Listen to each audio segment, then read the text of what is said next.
Mesdames, Messieurs, peuple congolais, France africain ou francophone, et voix français, et puis de valeurs de liberté, de conscience, de dignité, de justice et du but même de la condition existentielle. C'est-à-dire, celle d'abord d'être en vie, de vivre, et pour certains de survivre, et de transmettre d'ailleurs ces valeurs précitées.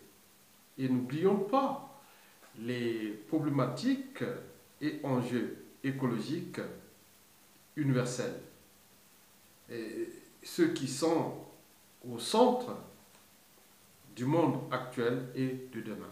Bien entendu que nous sommes au cœur des enjeux majeurs qui sont celles de notre survie et des générations actuelles et futures dans l'espace et le temps. Mesdames, Messieurs,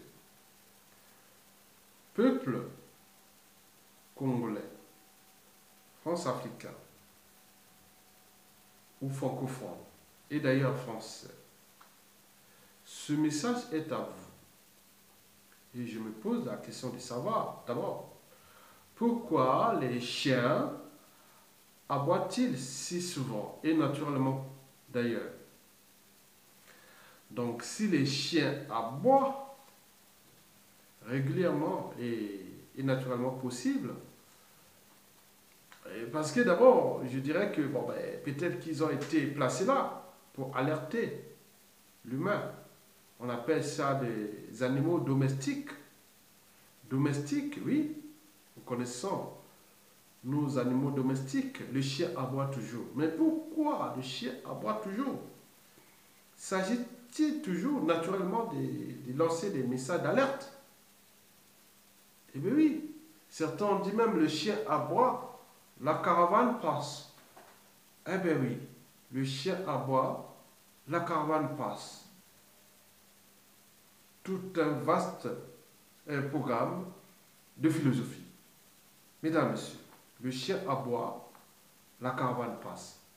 Et si le chien alerte toujours du danger, mais s'agit-il d'une prédisposition naturelle, comme on l'appelle génétique, à l'alerte? Nous avions par exemple pu voir venir depuis la nuit des temps, depuis presque 5000 ans, des lanceurs d'alerte, et même des veilleurs de conscience d'ailleurs, qui ont en partie fait avancer ce que nous sommes aujourd'hui, en société et dans la civilisation. Mesdames, Messieurs, le chien aboie, la caravane passe. Oui, je ne suis qu'un lanceur d'alerte. Eh bien oui, j'aboie, parce que j'alerte. Je veille la société et la civilisation. Parce que je n'attends pas que la mort m'apporte un talent, parce que l'être est, le non-être n'est pas. Eh bien oui, il ne suffit pas d'avoir des bagages, qu'ils soient intellectuels, politiques, sociaux, économiques, et culturels et compagnie. Oui, il faut savoir où les déposer. Mais dans quel but? Certains les ont déposés dans le but de détruire l'humanité, la survie et tout ce que je vous ai précité comme valeur. Mais c'est un juste équilibre. Mais à chacun, son âme est consciente de comprendre ces enjeux-là. Mesdames, Messieurs, peuple congolais, je reviens à vous. Je vous dis que je ne suis qu'un lanceur d'alerte, un éveilleur de conscience. Eh bien oui. Nous avions un problème avec un monsieur qui s'appelle monsieur Denis Sassou Nguesso, un sous-traitant négrier, un sous-préfet de la France-Afrique. Il est dans la signification de ce que d'ailleurs les anciens maîtres esclavagistes définissaient déjà de l'anthropologie, du mentalisme et compagnie de l'être noir. Eh bien oui, tout est dit. Un vaste roman. vous pouvez voir tous les traités sur la race noire, partant des traités de géologie, de, de biologie, de génétique, d'anthropologie, de politique, oui, des lois de l'évolution sur l'homme noir et de la société et de la civilisation sur l'homme noir. Est-ce que le dictateur actuel du Congo-Brazzaville est l'incarnation même de cette expression? Ou est-il l'homme qui représente à juste titre tout ce que les anciens ont pu penser déjà il y a plus de 500 ans? Et s'ils avaient-ils raison? Est-ce qu'ils avaient raison de dire voilà le noir, voilà l'Africain, et voilà. Donc nous sommes là individuellement et collectivement en train d'accompagner ces mécanismes qui, à une époque donnée, nous ont déclassés. Et bien sûr que ceux, comme l'éducateur Denis Sassou Nguesso, est en train de déclasser cette image. Non, oui, le code noir, oui. L'Africain a-t-il une âme et une conscience? Est-il humain? Mais pourquoi ce dictateur Sassou Nguesso s'acharne-t-il contre ses semblants? Et ça devient un problème. Il n'est pas le seul. Il n'est pas le seul, bien sûr. Il y a eu des précédents. Il y aura peut-être d'après, d'où l'enjeu de comprendre qui est-ce que le noir est humain. Est-ce qu'il a une âme et une conscience? Bien sûr que le but de Jean-Jacques Rousseau, c'était à l'époque de comment penser à dénaturer l'homme pour que celui-ci ne se contente pas d'obéir à ce que sa nature commande. Parce que l'instinct commande. L'animal obéit. L'animal est l'incarnation d'une totale servitude à la nature. On ne peut parler d'humain que pour un être qui s'est affranchi du déterminisme naturel. Cela veut dire qu'il a quelque part une part d'âme et de conscience d'ailleurs. Oui, la conscience psychologique, la raison. Si je doute, donc je pense. Si je pense, donc je suis. Le cogito, René Descartes. Je doute, donc je pense. Si je pense, donc je suis. L'intelligent doute toujours. Parce que, pourquoi? Parce que le doute est au cœur de la pensée. L'animal ne doute pas. Parce que c'est l'animal, l'instinct commande. Mais celui qui ne doute pas, qui n'est pas conscient de ses actes, de ses habitudes, de son comportement et de leurs valeurs précitées, en tenant compte des dispositions sociétales et civilisationnelles en fonction du temps. Oui, au cœur de la conscience morale. Oui, le bien entre le mal, la barrière entre le bien et le mal, le respect de l'intégrité physique, de l'autonomie de la personne humaine, et tout en analysant le caractère sacré de la vie humaine. Eh bien oui, est-il humain? Je ne vais pas rentrer en détail sur ces problématiques anthropologiques et aussi des sciences naturelles et d'évolution et compagnie, de sociologie, de psychologie, d'ethnopsychiatrie et compagnie. Il y a tout un débat au centre de ce monsieur Denis Sassou Nguesso. Il n'est pas le seul. On en a connu en Afrique. Des monstres pareils, des ogres pareils. Oui, on en a connu. Depuis la décolonisation jusqu'à nos jours. Mais peut-être bien avant. Puisque c'est comme une prédisposition génétique induisant le comportement de toujours vouloir détruire son semblable africain, noir comme lui, en servant d'autres. Est-ce que si, et seulement si, on pouvait peut-être dire, bon écoutez, dans cette densité de matière, on s'est dit, bon ben écoutez, combien y a-t-il de noirs dans le monde? Bon, neutralisons tous les noirs avec tous les moyens que nous disposons, des bombes chimiques, de bombes nucléaires, on est dans les utopies de sélection, voilà, des gènes raciales, des types de stérilisation, tout ça, il reste que 10 noirs dans le monde, et à ce moment, ce sera des gens, voilà, on peut tout penser.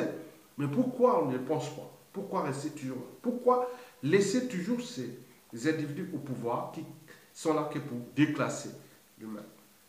Mesdames, Messieurs, je ne suis pas là pour alimenter les amalgames ni les négationnistes et autres. Je suis là pour nourrir les débats. Il y a un problème. Il y a un problème. Le Congo-Brazzaville, mon pays, risque de disparaître. Historiquement, Il y a eu des pays qui ont disparu comme ça. Un pays qui est sous occupation de cette tyrannie, un peuple aux arrêts, surendetté, on tue les gens, il y a du terrorisme d'État. N'oublions pas des processus d'empoisonnement, de tout ce qui est là pour qu'il n'existe plus aucun individu dans cet écosystème humain et voire sociétal qui peut être contestataire de ce monsieur et qui est arrivé là accidentellement parce que son arrivée n'est pas une loi naturelle, n'est pas Dieu. Il est arrivé là parce que, voilà, donc on connaît toutes les circonstances qui ont fait que ce monsieur est là, qui est en train de tout détruire. Mesdames, messieurs, oui, je vous informe que certains Congolais ont compris. Je vous dis que dans toute organisation, qu'elle soit sociale, État, entreprise ou association et compagnie, quand il y a un dysfonctionnement, bien sûr que c'est toujours celui qui est à la tête qui en est responsable. Ce monsieur est-il... Il est le seul responsable? Mais pourquoi dans cette organisation, dans cette pyramide de déclassement, de déshumanisme et de décivilisation, eh oui, il est tout seul, il est à la fois policier, à la fois juge, avocat, soldat, agent de renseignement et compagnie. Non, non, non, non. C'est un accompagnement. Peut-être ce fut d'abord un conditionnement, d'où l'enjeu de repenser le débat de l'éducation. L'éducation pour dénaturer l'homme, pour qu'il ne se contente pas d'obéir à ce que sa tyrannie, sa barbarie, sa sauvagerie et compagnie commandent. Mesdames, messieurs, oui, le problème est là, est posé. Certains l'ont bien compris. Non, nous allons être non plus du côté de ceux qui nous contestent, mais bien sûr, il faut aller du côté de ceux qui nous oppriment. Et donc, les gens ont compris que même au sein de la France-Afrique qui entretient ce régime, il y a beaucoup plus d'acteurs de la résistance et d'autres qui veulent rentrer dans ce débat et aller comprendre comment fonctionnent les mécanismes de ce monsieur qui a été placé là pour déclasser tout un peuple. Et c'est ça le danger que je vous ai dit. Parce que Sassou Nguesso n'a pas le monopole, n'a pas tout le monopole de détruire, puisque nous sommes au cœur de ce que nous appelons le mentalisme. Oui, la conscience mentale, cognitive, émotionnelle, parce qu'avant d'être tout ce que nous connaissons en tant qu'être humain, nous sommes d'abord notre cerveau. Il est là, avec son histoire. On nous parle des psychologies, des psychanalyses et compagnie. Parce que moi, je me reviens toujours à cette histoire d'Adolf Hitler, qui fut sauvé de la Grande Guerre, de la Première Guerre mondiale. Et voilà, ils sont au caporal-chef, mais qu'il aurait pensé que 20 ans après, il aurait humilié la France. Je pense toujours à certains du Congo, même du Poul, qui auraient pensé que tout ce qu'ils ont humilié Sassou Nguesso dans les années 60 et qui auraient obtenu Sassou Nguesso contre non seulement le Poul et le Sud-Congo. Bien sûr, on les utilisait comme complices et victimes aussi. Donc, qui ne dit pas que d'ici 10, 15, 20 ans, 30 ans même d'ailleurs, et que d'autres individus similaires ou comparables pourront aussi traiter non seulement les enfants Sassou Nguesso, son clan et sa famille pareil. Nous savons qu'au Congo, on dit « Ah tiens, papa, c'est l'histoire du passé, moi je ne veux pas mêler ça, laissez-eux faire leur histoire. » Et si demain, nous pourrons nous retrouver au Congo dans les situations où quelqu'un dit « Ah tiens, ah oui, même à Makwa, la tribu de la Cuvette, ah tiens, ah, les Moshi, les Sassou, et ce qu'ils ont fait à Maringouabi, à Peranga, vous vous souvenez? Ah, ce qu'ils ont fait à Mokoko, vous vous souvenez? Et vous, ce qu'ils ont fait à Turuk, au Kombi Salissa et autres. Donc, nous sommes dans une anthropologie de lâche et de traitise et compagnie. Donc, Sassou prépare, il devient l'ennemi d'ailleurs de sa famille, de sa tribu et de son clan dans l'espace et le temps. Parce que nous connaissons l'anthropologie sociale de ce peuple de Bantou. Un peuple plus ou moins intelligent, peu structuré, moins organisé et surtout pas courageux. Mais bien sûr qu'il faut toujours leur donner des ordres et à ce moment-là, on voit les conséquences. Et souvent, c'est un peuple de lâche.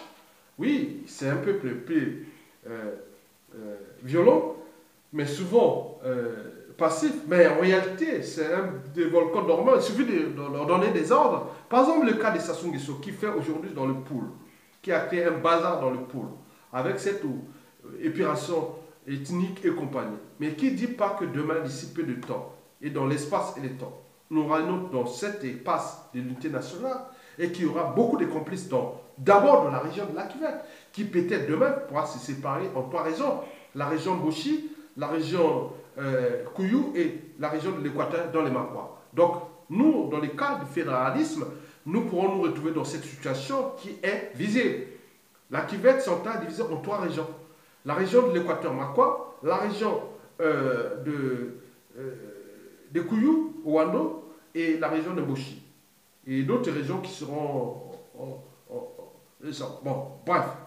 Donc, je vous informe pour alerter votre conscience que les Mboshi, s'ils ne prennent pas leurs responsabilités historiques, en tenant compte des contentieux historiques à venir, bien oui, bien sûr, ils n'ont pas eu les montrants. Et certains pensent même dans le cas de la jurisprudence, et que des choses vont arriver dramatiquement. Ne pensez même plus dans la situation nationale.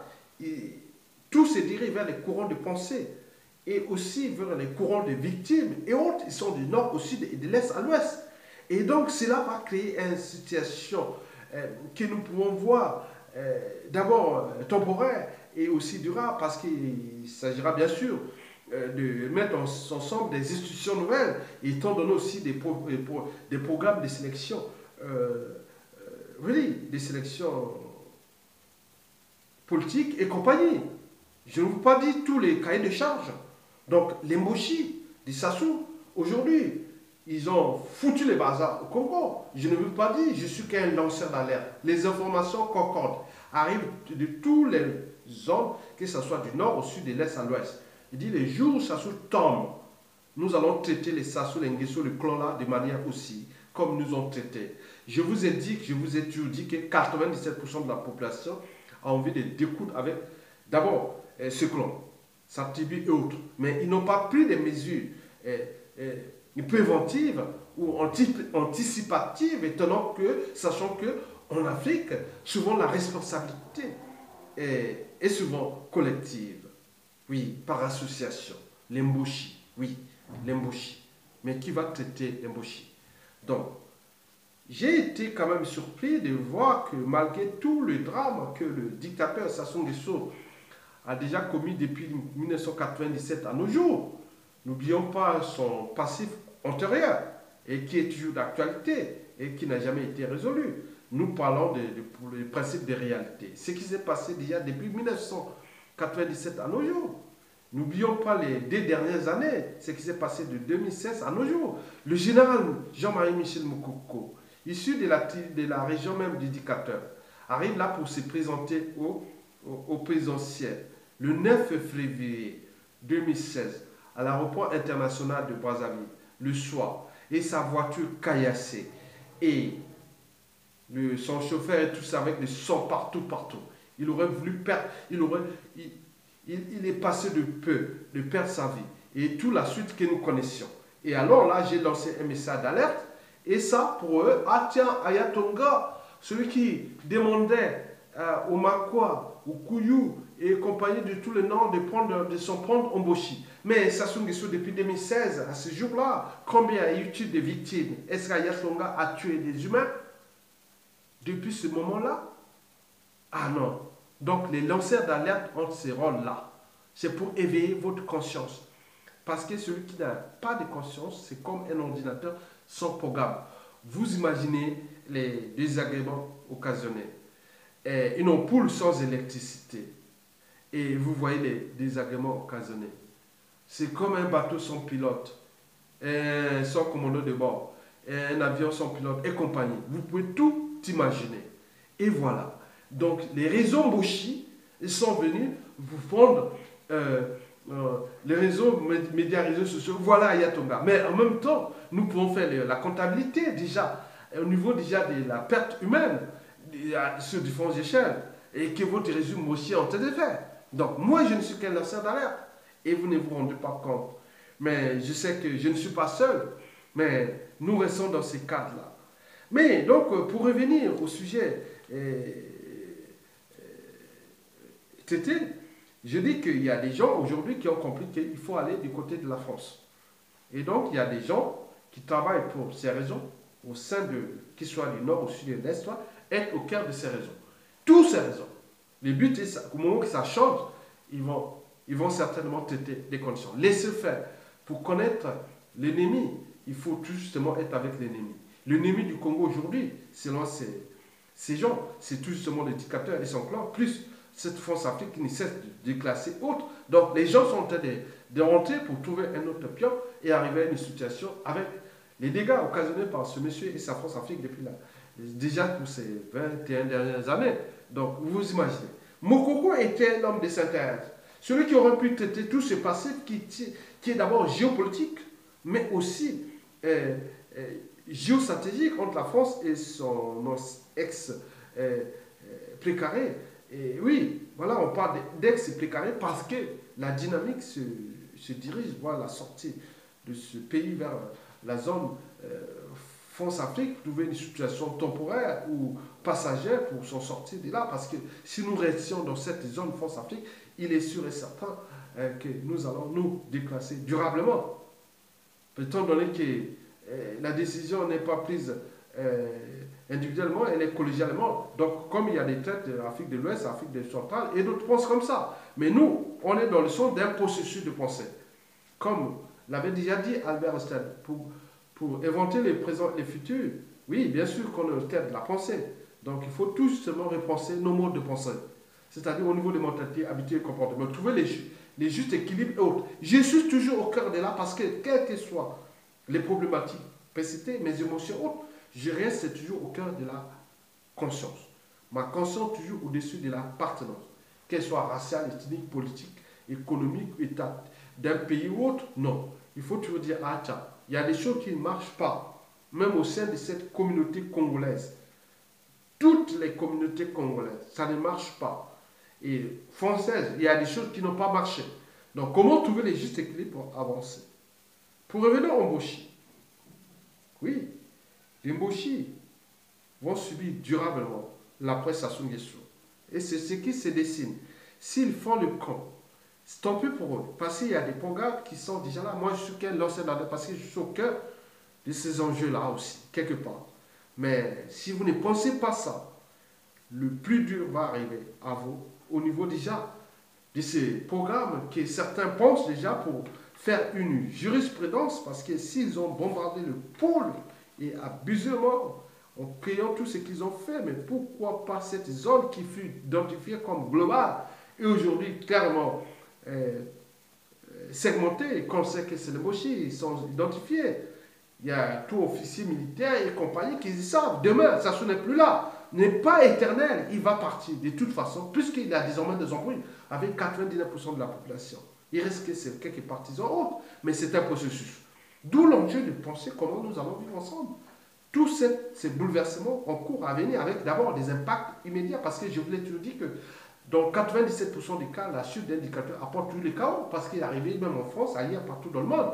Il y a eu toujours des processus de règlement des comptes, de laissage, de coups bas et autres, et que ce soit d'autres au pouvoir ou pas, ils vont régler leurs comptes.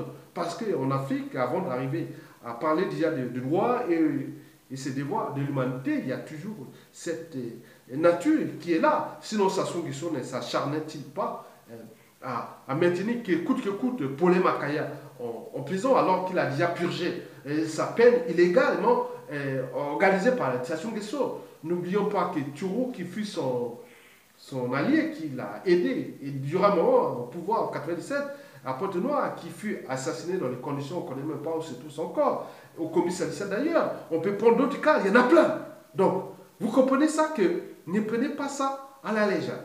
Donc, la tension est générale. Et la France, en fonction des éléments, joue ça, mais je vous donne, chère France, écoutez, restez toujours côté des lanceurs d'alerte et des veilleurs de conscience. Parce que certains l'ont compris. Ne faisons plus le jeu de polémiquer autres. Restons du côté de la France. Infiltrons tous les réseaux France-Afrique sur la planète de Paris et ailleurs. Et à ce moment, s'il arrive une situation, on prend le contrôle et ça peut être un bouleversement. Mais nous, moi, je reste toujours du côté des veilleurs. Mais certains disent, ah tiens, Isidore, tu vas tout alerter, on ne veut plus te donner des informations parce que tu vas tout alerter. Bien sûr qu'il faut alerter pour veiller. Ce n'est pas une situation de surprise qui va avancer le Congo, bien après. Bien sûr que pour le cas de Sassou et d'Nguesso, sera traité géopolitiquement au nord-sud et aussi à l'échelle sous-régionale et aussi continentale. Parce que je ne sais pas où est-ce qu'ils vont se cacher. Après, bon, ils sont venus et pas accidentellement parce que pour eux, ils ont cru que le pouvoir qu'ils ont est une loi naturelle. Mais ils ne savaient pas que ce fut accidentel parce que, oui, on n'est pas président, ministre, riche, pauvre ou fonds africain, autre, on le devient. Donc, ils n'ont pas su ça, que tout est un processus d'évolution. Mesdames, Messieurs, peuple congolais, peuple france-africain, donc je ne suis qu'un lanceur d'alerte. Malgré toutes les circonstances que je toujours précité, malgré mes tensions autres que les mochis, d'autres nous à Paris, qui ont diffusé Ayatonga, l'homme de Makwa. Mais bien sûr que le message était passé. Et certains avaient même compris que si ça se touchait à Mokoko, eh bien oui, ça c'est vrai parce qu'en Afrique, depuis la nuit des temps, les gens ont protégé leurs tribus. Donc les Makwa qui ont suivi la tribu de Makwa et ont lancé maintenant au monde sous le contrôle des Moshi. Mais ce n'est qu'une étape. Mais il faut savoir aussi que oui, la violence apporte la violence. La haine apporte la haine. Le dénigrement apporte le dénigrement. Donc, c'est des processus comme ça. Donc, si nous revenons sur la synthèse, donc la synthèse serait que nous devons, les Moshi, d'abord, s'ils sont capables de comprendre les enjeux, ne pas s'attaquer à Yatonga, c'est 0,0% d'impact de ce que vous allez subir dans l'espace et le temps, parce que les gens pensent que il s'agira de punir Sassou Nguesso et son clan et son tribu Mboshi, qu'on appelle le triangle de Bermude.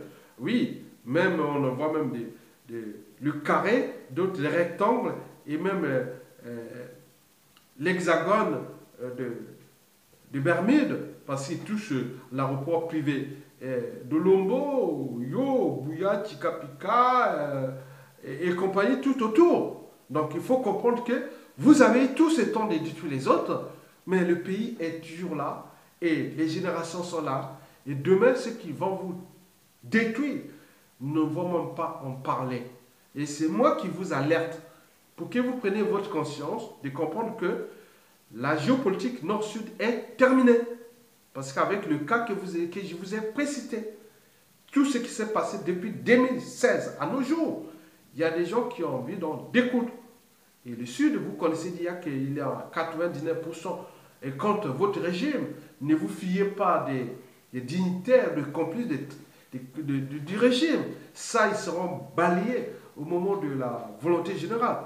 Donc, comprenez que les enjeux sont là. Mais vous savez que les États ont que les intérêts. Demain, quand il s'agira de ces enjeux, la France choisira toujours du côté de ses intérêts. Et quant à gérer ce passif, avec ces méthodes qu'il connaît, mais je suis sûr et certain que ne prenez pas ça à la légère, parce que, en terminant, la France pourra toujours préserver ses intérêts au Congo, mais je pense que les relations diplomatiques, oui, économiques, géostratégiques et compagnie de droits de veto, de tout ça, sera structurellement et potentiellement problématique. Je dirais même tumultueuse et ou froide. Si et seulement si elle ne prend pas ses responsabilités. L'avantage, c'est qu'il y a beaucoup de sudistes qui ont fité le milieu et qui continuent à travailler avec la France pour le cas de prendre le contrôle de ça et traiter ces problèmes dans l'espace et le temps. Donc, connaître son ennemi et pour mieux les traiter. Et donc, il y a des choses qui se déroulent. Donc, on ne va pas, quand on voit, par exemple, ceux qui viennent dire des choses, parce qu'on a tué des vies. Même si quelqu'un qui peut prendre le pouvoir au Congo, qui dit « Ah tiens, moi je suis papa », mais avec ce passé, il ne pourra pas, ça ne pourra plus marcher tant qu'on ne règle pas le problème de ce passé de Sassou, du point de vue justice, du point de vue devoir de mémoire, du point de vue de règlement de compte, du point de vue de Cuba et compagnie, ça ne sortira pas. Il y aura des coups bas il y aura des règlements de compte, il y aura la justice, il y aura des devoirs des moments, il y aura des nouvelles synthèses et compagnie. Donc, vous l'aurez compris. Donc, ce ne fut que un message que je voulais lancer. Donc, ceux qui viennent me contester l'emoji ou lancer l'air sur les médias et réseaux sociaux, et oui, Aya, ben, continuez à faire votre comptabilité des morts, hein, votre capital d'essai, Mboshi, est riche sur différentes échelles. Gérez d'abord votre capital d'essai et après d'abord d'attaquer Aya Tonga qui ne lance que des messages d'alerte, un éveil des consciences, un chien qui aboie et pour avancer ce cadre. En terminant, je pense que j'ai pu lire un livre de Fabien Olicard, même si je connais bien la problématique. Il parlait de votre cerveau. Oui, votre cerveau est extraordinaire. Donc, il donnait 50 astuces de mentalistes qui peuvent changer votre vie. On parle de comment détecter le mensonge, comment négocier efficacement, comment connaître tous les jours votre environnement. Et n'oubliez pas de booster votre créativité. Oui, la création, le calcul, mémoriser et tout ce qui vous arrive dans la vie. Et comment les traiter durablement en fonction des éléments. Mesdames, Messieurs, je vous remercie et à bientôt. Et bon vent à tout le monde. Et nous savons que nous sommes dans le monde de causes et de conséquences. Oui, le monde des causes et des conséquences. En physique quantique, tapez physique quantique. Vous pouvez voir que c'est compliqué. Donc, ce qu'ils ont fait aux autres, oui, tout chose a un début et une fin. Le monde des causes et des conséquences, bien sûr. On dit aussi que, oui, c'est quoi? Qu'est-ce qu'on dit? On dit souvent que qui sème le vent récolte la tempête. Nous sommes dans un environnement africain qui n'est pas parfois... oui, nous sommes affranchis de certaines barrières qui sont celles de la raison, de l'esprit critique, de la conscience et des valeurs morales d'ailleurs. Et je dirais même de l'histoire de la civilisation. Mais ceux qui vont traiter Sassou Nguesso, ses clans et tout ce monde dans les conditions indignes n'auront même pas besoin de ça. Donc comprenez que ceux qui viennent attaquer, qui veulent faire du mal, Sassou Nguesso s'est accaparé de ce pays avec tout ce mal qu'il fait, avec tous ses moyens colossaux comme s'il est Dieu. Mais non. Vous savez l'histoire de l'humanité. Comprenez déjà les plus forts, c'est depuis l'Empire romain, l'Empire grec, romain, et passons par tout au Camon, et nous non plus Hannibal, et on peut tout citer. Napoléon, non, c'est un processus. Mais à chaque étape, comme nous, on sort naturellement, on parle de création, extinction, réchauffement, glaciation et compagnie. Donc il y a des cycles. C'est comme une courbe qui fait comme ça, comme le printemps, été, automne et autres. Donc la situation de la post-station, il faut voir, est-ce que ça sera soit comme la saison de l'hiver, ou la période de glaciation, ou les saisons de printemps, ou donc on ne sait pas. Mais le mec, il sait bien que, oui, comme Hitler d'ailleurs, quand il saluait les jeunes, il savait qu'il allait mourir, ils allaient tous mourir. Je vous informe que, et pendant ce moment de 1945, quand Hitler saluait les derniers nazistes, il les saluait comme ça. Mais je vous informe que 70% de ces jeunes sont morts. Donc, ceux qui font là, continuent à faire le jeu. Merci, à bientôt.